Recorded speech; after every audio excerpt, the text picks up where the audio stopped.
आणि तिच्या आयुष्यात तिच्या घरामध्ये काय चांगलं आहे ह्याच्यासाठी ती नेहमी कृतज्ञ राहते. 10वा गुण आहे तिच्यामध्ये नवीन शिकण्याची तयारी असते.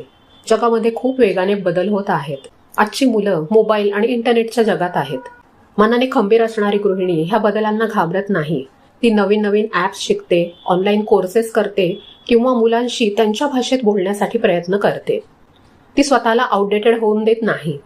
आता माझं वय झालंय, मला नाही जमणार किंवा हे सगळं माझ्या कामाचं नाही असं म्हणून ती स्वतःला एका कोपऱ्यात बंद करून घेत नाही. कारण तिला हे माहिती आहे की तिच्या मनाच्या वाढीसाठी हे योग्य नाही. 11वा गुण म्हणजे लवचिकता आणि जुळवून घेण्याची क्षमता. एखादा प्लॅन अचानक कॅन्सल झाला तर ती चिडत नाही. जरी तिने त्या प्लॅनवर खूप मेहनत घेतलेली असेल, पण तिला माहिती आहे की आयुष्यात कधी कधी नको असलेल्या गोष्टी घडतातच.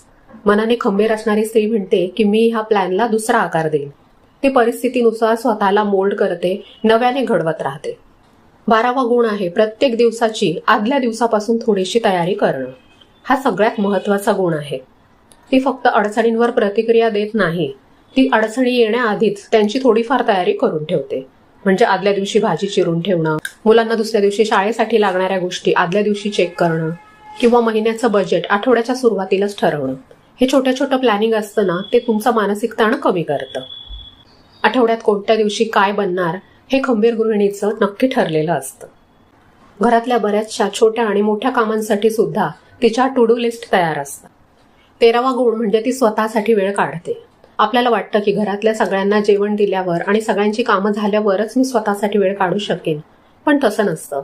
खंबीर गृहिणी तिचा मी टाईम सगळ्यांच्या आधी बुक करते. तो सकाळी 10 मिनिटांचा योग असू देत किंवा संध्याकाळी एकटीने बाल्कनीत बसून चहा किंवा कॉफी पिणं. हा वेळ गिल्ट फ्री असतो, कारण तिला माहीत असतं की आपण स्वतःला वेळ दिला तर तो स्वार्थ नाही.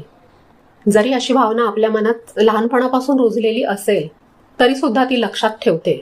जर तुमच्या घरातली कार पेट्रोलशिवाय धावू शकत नाही तर तुम्ही तुमच्या स्वतःच्या मी टाईम शिवाय, विश्रांतीशिवाय कशा धावू शकाल?